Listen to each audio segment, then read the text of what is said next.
Bunda kabarnya? Sehat. Alhamdulillah.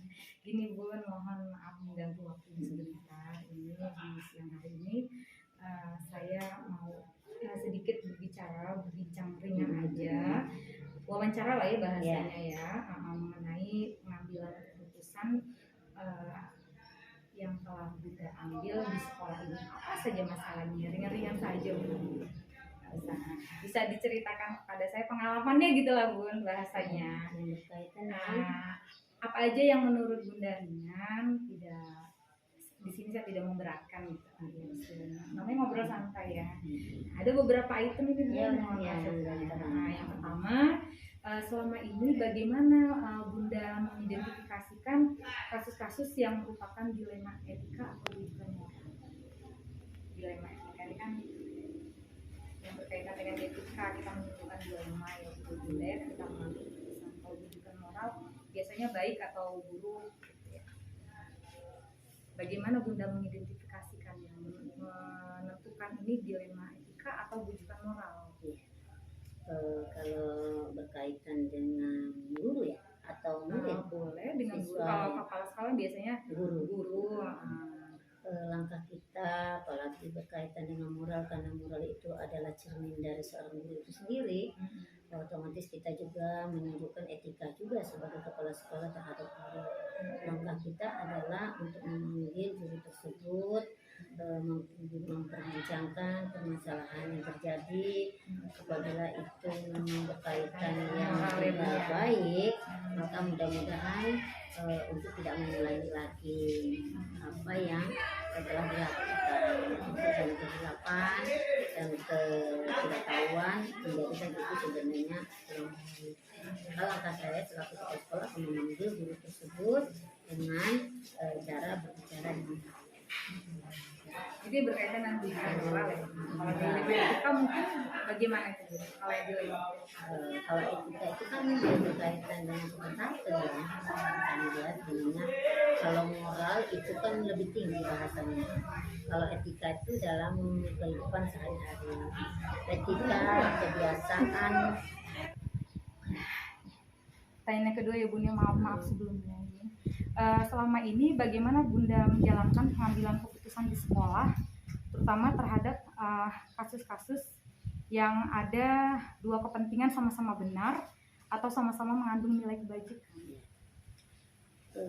Sebagai kepala sekolah ada langkah yang harus diselesaikan apabila berkaitan dengan suatu keputusan. Contohnya kita ambil saja yang berkaitan dengan siswa ya. Siswa itu kan memang dianjurkan untuk dididik. Ketika anak tersebut dengan perilaku yang sudah tidak baik, itu ada langkah yang dilakukan oleh PK kan harus berdasarkan poin. Jika poin itu sudah mencapai 100, maka anak ini harus dikeluarkan. Tetapi sebagai kepala sekolah, kebijakan terakhir adalah melakukan keputusan. Maka keputusan yang dilakukan kepala sekolah adalah berusaha untuk tetap mendidik anak tersebut di sekolahan dengan cara-cara teknik yang baik, sehingga anak tersebut akan berubah walaupun awalnya dia hampir dikeluarkan. Jadi permasalahannya yang mengandung sama-sama benar ini, kita sebagai pimpinan ya cara pengambilan keputusannya harus bijak. Kemudian pertanyaan ketiga Bun, langkah-langkah prosedur seperti apa yang biasa Bunda lakukan selama ini terhadap masalah? Tadi sudah diceritakan ya. Artinya selain dari BK nanti di ending terakhir itu Bunda mengambil ini juga gitu ya, istilahnya tidak berdiam diri gitu ya, artinya ya bagus. Karena kan kita 9 tahun program wajib belajar 9 tahun ini yang kita pertahankan.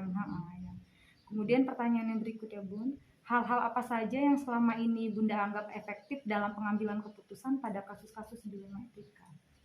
Yang Bunda anggap efektif? Sangat efektif itu tetap dengan cara belajar mengajari anak tersebut dengan secara individu pribadi. Jadi langkah kita adalah berhadapan langsung dengan anak tersebut. Karena kalau dengan anak tersebut kita tahu apa latar belakang permasalahan kok anak tersebut menjadi begini gitu. Tidak hanya dilihat dari segi satu sisi, tapi mungkin ada sisi yang menjadikan anak ini mengapa dia jadi nakal, jadi bandel dan sebagainya. Mungkin banyak faktor-faktor. Selaku kepala sekolah tetap ada interview secara langsung kepada anak tersebut. Jadi kita melihat tidak dari satu sisi intinya ya Bun ya, kita lihat terutama dari latar belakang keluarga khususnya ya Bun ya, yang memicu permasalahan di anak tersebut. Pertanyaan berikutnya Bun ya, hal-hal apa saja yang selama ini menjadi tantangan Bunda dalam pengambilan keputusan pada kasus-kasus dilema etika yang tadi itu Bun? Karena ini berhadapan dengan anak selalu ya, anak selalu mungkin dilema yang terjadi adalah satu sisi dari guru, umpama anak ini sudah betul-betul bandel nakal harus dikeluarkan gitu. Seperti kami seorang guru sudah mendidiknya dan mengasih poin dan sebagainya, masih tetap tidak dikeluarkan umpama begitu. Ini bagi saya selaku kepala sekolah memang harus sabar menghadapi guru-guru, karena guru-guru sudah berserah diri akhirnya kepada kepala sekolah dan kepala sekolah yang harus mendidik anak tersebut. Nah, sebagai kepala sekolah tetap menetralkan tersebut agar tidak semua dirugikan. Guru tidak merasa kecewa dengan tidak keluar, kemudian anak juga tetap nyaman tidak keluar. Maka adanya kerjasama kita semua, terutama saya selaku kepala sekolah, untuk membuktikan bahwa saya berusaha bisa menjadikan anak tersebut baik di mata guru-guru yang tadinya tidak menerima lagi jadi bisa menerima. Jadi kesimpulannya tantangan ini kalau saya menangkapnya salah satunya dari intern ya Bun, dari guru gitu. Ada beberapa yang mungkin sudah berusaha berjuang, dia bukannya langsung guru tersebut mengeluarkan, tidak, mungkin dia sudah berjuang setahun 2 tahun, setahun setengah sudah ngampun gitu ya bahasanya. Iya, ya benar. Kemudian yang menjadi tantangan sudah yang ada berikutnya, apakah Bunda memiliki suatu jadwal tertentu dalam menyelesaikan kasus dilema etika yang tadi sudah dibahas tadi tentang anak ini? Ada waktu tertentu dalam menyelesaikan masalahnya? Betul, harus ada. Untuk menyelesaikan suatu permasalahan itu langkah kita adalah menjadwalkan anak tersebut untuk berpikir di rumah ya berapa hari. Kemudian itu jika mereka anak tersebut sudah memang tidak betah lagi di sekolahan, beliau anak-anak tersebut bisa cari sekolah tempat lain. Kita tidak memberhentikan, tetapi memindahkan, mencari ke sekolah yang terbaik. Tapi kalau anak tersebut tidak mau pindah, maka langkahnya adalah orang tua mereka harus berhadapan dengan kita secara resmi, berhadapan secara kekeluargaan. Kemudian adakah seseorang atau faktor yang selama ini mempermudah atau membantu Bunda dalam pengambilan keputusan dalam permasalahan tersebut? Ada. Jelas tidak semua guru juga yang punya prinsip sama. Ada juga guru yang punya prinsip berbeda. Tapi ada juga guru-guru yang berprinsip baik, bahwasanya yuk kita sama-sama membimbing, siapa tahu anak tersebut menjadi baik gitu ya.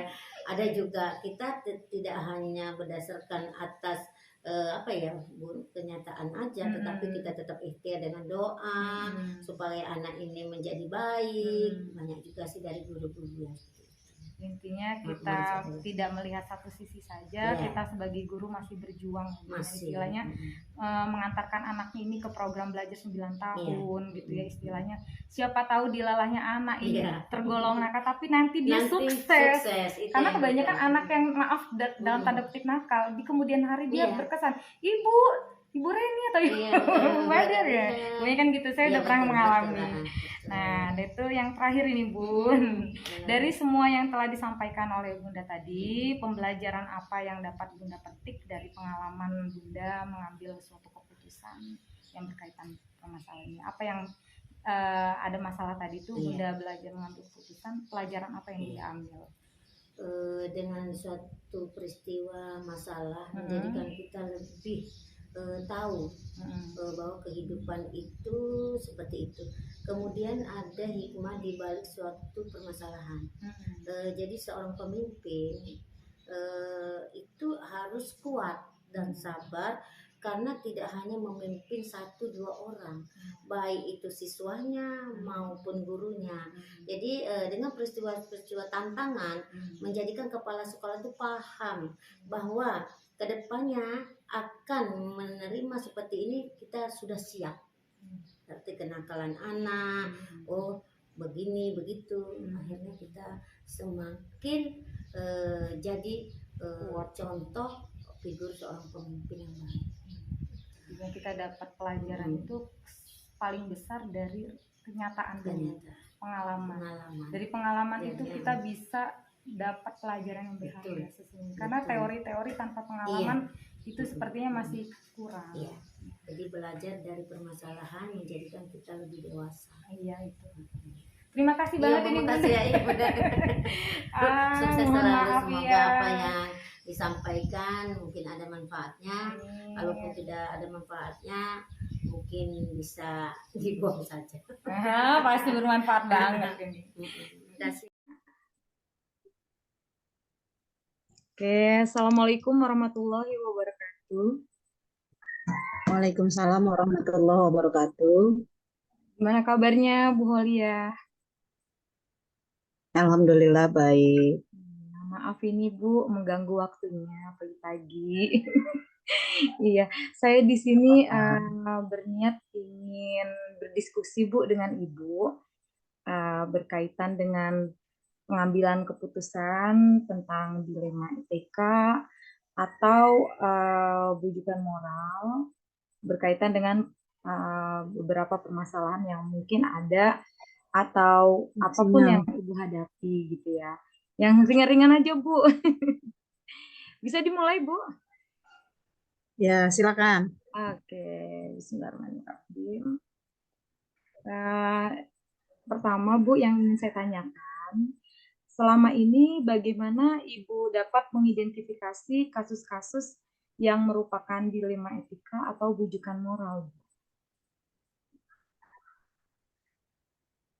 Saya kalau untuk mengidentifikasi apa ya, saya itu kalau untuk memikirkan sesuatu apalagi nggak ini itu tidak saya lakukan gitu ya, sampai mengidentifikasi begitu enggak. Tapi ada kejadian di beberapa hal gitu ya. Tapi saya mungkin satu yang termasuk ke dilema ya tadi ya, dilema etika dan atau bujukan moral gitu ya. Kalau saya sih asumsinya ke sana ya, mudah-mudahan tidak salah saya.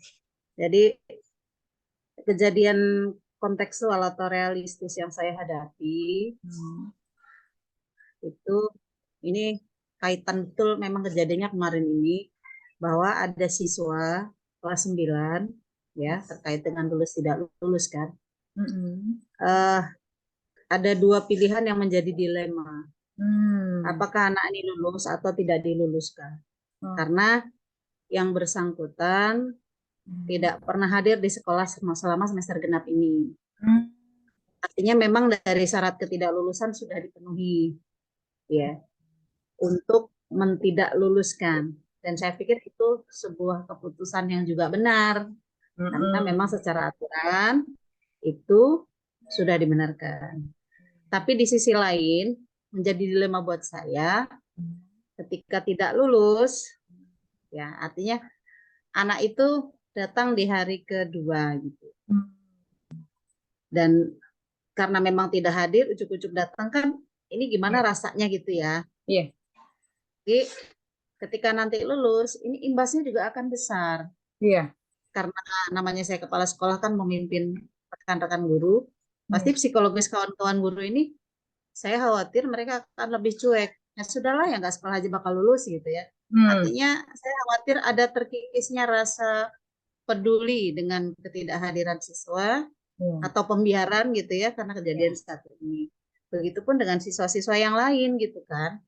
Mereka juga nanti akan membaca, alah nggak sekolah aja bisa lulus gitu ya, udahlah bolos-bolos aja atau nggak hadir aja gitu kan. Nah, ini kan jadi dilema buat saya. Iya. Ketika diluluskan tentu ini akan membantu siswa tersebut untuk Iya. pendidikan selanjutnya gitu ya. Artinya ketika tidak lulus bakal ada psikologi siswa yang juga tidak nyaman buat dia kan, atau mungkin malah menarik diri. Jadi ini kejadian yang saya alami betul-betul kontekstual Ya. terkait dengan dilema etika. Dari dua sudut pandang yang berbeda, dua-duanya bisa disimpulkan sebuah kebenaran gitu. Ketika meluluskan juga mungkin dianggap benar menurut sisi siswa gitu, karena kita membantu dia gitu kan moralnya. Iya. Tapi di sisi lain ketika tidak lulus juga benar gitu loh, karena itu memang secara aturan siswa tersebut sudah memenuhi untuk tidak lulus. Kemarin sempat terjadi gamang lah ya gitu loh. Iya. Mau seperti apa, karena keputusan kan memang berakhir di kepala sekolah berdasarkan musyawarah tentunya ya Bu ya. Iya. Tapi kan berakhirnya tetap muaranya nanti ada keputusan dari kepala sekolah. Untuk rujukan moral, Iya. mungkin saya melihatnya kayak iming-iming lah ini ya. Dari ke sana mungkin lebih.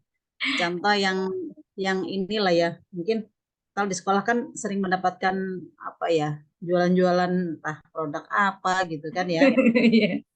Buku misal atau apalah aksesoris yang lain dan lain-lain gitu.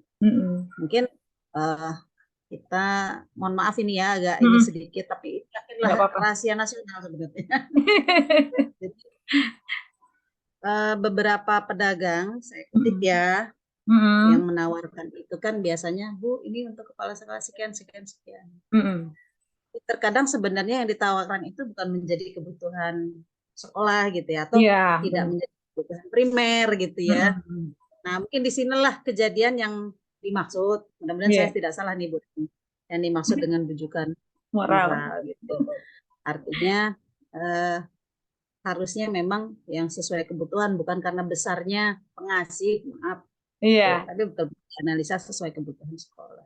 Mungkin itu dua kejadian yang bisa saya contohkan ya Bu, yang pemahaman saya terkait pemetaan terhadap dilema etika dan rujukan.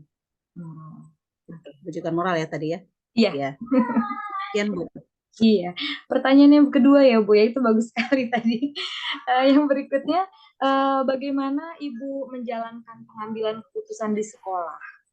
Terutama untuk kasus-kasus di mana ada dua kepentingan yang sama-sama benar atau sama-sama mengandung nilai kebajikan. Iya. Jadi langkah-langkah yang saya lakukan, ini karena saya sendiri gamang ya, dilema etika biasanya membuat kegamangan di dua sisi kan gitu ya. Iya. Dan saya termasuk tipe yang tidak bisa memutuskan langsung berdasarkan pendapat saya pribadi. Sangat tidak nyaman buat saya ketika saya lakukan itu. Akhirnya saya bertanya ke Kabid Dikdas sampai saya telepon beliau untuk membantu memberi masukan gitu ya. Saya tidak ingin apa yang saya putuskan itu menjadi penyesalan buat saya, gitu ya.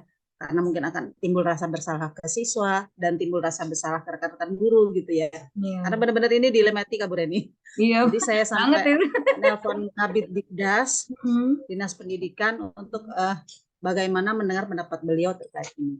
Kemudian ada kasih kurikulum juga Pak Madrijal, itu saya mintakan juga pendapatnya gitu. Artinya ya beliau berdua ya silahkan dijalankan aturan karena imbasnya memang akan lebih besar dampaknya ya terkait masyarakat gitu ya. Ada kesan mungkin jika diluluskan sekolah akan terasa diremehkan gitu. Artinya ijah atau apa bahasanya ya, nama baik ya, nama baik sekolah itu akan jadi bahan di masyarakat itu mungkin jadi jelek. Paradigmanya jadi individu lawan masyarakat ini. Ini bisa masyarakat jadi ya. Ya, individu lawan masyarakat. Individunya ya. lawan masyarakat ya, tuh bagus ini. Oke ya. Jadi kemudian ya saran Pak Bagus selaku Dikdas, laksanakan rapat Bu dari guru yang mengajar ya, artinya guru kelas 9 aja kan ya. Iya. Dan komite gitu. Sudah kami lakukan itu dan berdasarkan laporan dari semua guru mata pelajaran memang tidak ada di semester 2 ini hanya masuk 2 kali 1 kali gitu ya. Di tiap mapel itu laporannya hampir sama seragam gitu. Nilai tentu tidak ada, lulus kemarin juga tidak ikut. Artinya walaupun kita masih dalam proses terus ya, belum selesai. Tapi melihat data dan fakta yang ada, ya akan berkesimpulan nanti kemungkinan tetap tidak diluluskan. Artinya itu langkah yang saya lakukan, mencari pendapat penguat ya dari orang-orang yang berkompeten untuk menguatkan sebuah keputusan, kemudian melakukan rapat terkait orang-orang yang berkepentingan di dalamnya agar memang tidak salah dalam memutuskan. Baik dari guru maupun perwakilan orang tua. Karena ini urusannya dengan siswa. Begitu Bu Reni? Ya, terima kasih Bu. Untuk pertanyaan berikutnya ya Bu ya. Langkah-langkah atau prosedur seperti apa Bu yang biasa Ibu lakukan selama ini? Sudah ada kaitannya tadi ya? Iya, sebenarnya apa saya salah jawab tadi Bu Reni ya? Benar. Masih langkah itulah tadi ya. Nah, masih ya, ini jawabannya masih sama ya kayaknya. Masih. Kita lanjut saja pertanyaan yang berikutnya. Hal apa Oke. saja yang selama ini Ibu anggap efektif dalam pengambilan keputusan pada kasus-kasus dilema etika? Yang Ibu anggap efektif pengambilan keputusannya, langkahnya seperti apa? Itu dengan rapat mungkin ya, artinya dengan berdiskusi. Dengan berdiskusi dengan orang-orang yang kompeten. Kadang-kadang gini, apalagi saya gitu ya, termasuk keluarga baru di SMP Negeri 1 Wonosobo ya. Banyak hal yang di luar jangkauan pemikiran dan penglihatan pengetahuan saya. Jadi saya sangat butuhkan berdiskusi dengan rekan-rekan yang lain untuk menambah pengetahuan saya sehingga keputusan itu tepat untuk diambil gitu. Jadi itu yang saya pikir itu langkah yang paling tepat untuk hal tersebut. Intinya berdiskusi ya Bu ya. Berdiskusi, berkolaborasi ya Bu Iya, ya. berkolaborasi. Benar. Iya. Oke, yang berikutnya Ibu, apakah Ibu mempunyai suatu jadwal tertentu dalam menyelesaikan kasus-kasus dilema etika? Apakah langsung menyelesaikan di tempat ataukah memiliki waktu untuk menyelesaikannya? Ada tenggang waktunya? Saya pikir ada kasus-kasus yang mungkin harus segera. Ya, kadang kita kan ketemu yang segera. Tapi karena memang tipenya saya nggak bisa mutusin sendiri, paling tidak saya butuh satu kawan untuk mendengarkan cerita saya dan meminta pendapat yang kawan saya tersebut gitu ya, kawan berbicara saya. Jadi tidak bisa langsung gitu. Saya cenderung seperti itu, Bu. Iya. Jadi mungkin kalau jenjang waktunya keputusannya bisa lebih lama, saya akan mungkin lebih banyak berkolaborasi dengan kawan-kawan yang lain, lebih banyak orang yang bisa ikut berpartisipasi. Tapi kalau mungkin yang sifatnya mungkin kecil ya dan dadakan, mungkin cukup satu orang yang memang ada kaitannya dengan permasalahan atau dilematika yang sebentar. Intinya lebih banyak mengambil jeda waktu ya Bu ya. Iya. Tenggang waktu. Adalah jadi kalau darurat gitu ya. Iya. Hal yang darurat. Oke, pertanyaan yang berikutnya Ibu, adakah Bu seseorang ya atau faktor apa yang selama ini membantu Ibu mempermudah dalam pengambilan keputusan? Tadi sudah ada penjelasan sedikit ya Bu ya. Mungkin akan lebih tegaskan lagi jawabannya. Sebenarnya orang ini bakal berbeda-beda ya. Jadi di kasus dilematika yang berbeda bakal jadi ada yang berbeda. Apa harus saya sebut Bu Reni orangnya? Saya ikut apa kata Ibu aja, kalau misalkan tidak perlu disebutkan, ya nggak usah gitu. Saya uraikan dari yang tadi saja ya, biar selaras ya. Artinya penguat saya itu salah beberapa, boleh ya, tidak satu orang, yaitu terkait dengan kedinasannya. Itu Kabid Dikdas, ya, Kepala Bidang Dinas Pendidikan Dasar Dinas Pendidikan Pak Bagus, dan Pak Madrijal itu yang mempengaruhi ya. Karena saya merasa beliau-beliau ini kan orang tua kita dan berkompeten, saya pikir, terkait dengan permasalahan-permasalahan yang ada di jenjang pendidikan dasar Kabupaten Tanggamus kita ini. Gitu Bu. Terima kasih Bu. Pertanyaan yang terakhir Ibu. Oke, siap. Dari semua hal yang telah Ibu sampaikan tadi, pembelajaran apa Bu yang kira-kira bisa dipetik dari pengalaman Ibu dalam hal pengambilan keputusan? Oke. Jadi memang dalam pengambilan keputusan itu sebaiknya tidak buru-buru. Mungkin ada analisa gitu ya, ada analisa kenapa terjadi, kapan waktunya dan lain-lain. kemudian siapa korbannya, siapa pelakunya misalkan ya. Jadi ini pemain dan pemeran dan lain-lain di lingkungan dilema itu harus kita identifikasi. Kemudian kita juga mencari pendapat atau penguat baik teori kayak tadi kan berarti kan berdasarkan undang-undang ya. Iya. Syarat-syarat kelulusan berarti kan itu ada teori ya, keputusan pusat gitu ya, kita juga harus tahu itu. Kemudian ditambah pendapat-pendapat orang-orang yang berkompeten terkait masalah dilema tersebut juga harus kita cari tahu. Kemudian hal yang tak kalah penting baiknya ya adalah rekan untuk kita meminta pendapat agar lebih menguatkan keputusan kita tersebut gitu ya. Artinya baiknya keputusan itu memang sebenarnya berakhir di saya pribadi gitu ya, bisa bilang gitu ya, karena terkait kalau urusan sekolah nih ya, kepala sekolah dan nanti diketahui oleh komite, tapi sebaiknya kan keputusan itu betul-betul tidak merugikan banyak pihak lah ya. Kalaupun ada yang memang konsekuensinya tetap ada Bu, konsekuensinya tetap ada, kita meminimalisir itu. Itu mudah-mudahan bisa menjawab pertanyaan terakhir. Satu dari pribadi saya Bu, kalau boleh bertanya, Ibu berkenan untuk menjawab, dari permasalahan, maaf ini Bu, permasalahannya tentang siswa tadi, boleh tahu Bu kesimpulan endingnya apa? Apakah sudah ada keputusan ataukah belum? Sudah ada keputusan. Sudah ada keputusan, artinya berdasarkan rapat dan pendapat-pendapat yang tadi sudah saya sampaikan, tersimpulkan bahwa dilematika saya yang dihadapi barusan ini ya, beberapa hari ini sudah diputuskan dan sudah ada keputusan bahwa ananda kita tersebut untuk tahun ini tidak bisa diluluskan. Mudah-mudahan ini jadi pelajaran dia agar lebih baik lagi setahun ini dan siap mengulang di tahun berikutnya. Ya Allah, terima kasih banget ini Bu Holia atas waktunya. Sama-sama Bu Reni. Kemudian sharingnya ini bagus sekali nih permasalahannya. Pengambilan keputusan. Kontekstual betul Bu Reni. Iya, kontekstual, terus apa ya, mengenal banget lah ini. Banget. Gitu. Ini prakteknya Bu, dari yang saya pelajari di angkatan 1. Iya, makanya saya mengambil salah satunya ini kepala sekolahnya yang dari pendidikan guru penggerak. Jadi perbandingannya kelihatan enak nih. Analisisnya juga ini kan habis ini, setelah ini akan saya analisis ini. Ini terima kasih banget ini Bu Holia, saya stop recording dulu. Tapi mohon jangan keluar dulu karena akan ada yang saya obrolkan sebentar. Stop recording. Oke. Saya izin sebentar ya Bu Reni ya. Oh iya Bu. Nah,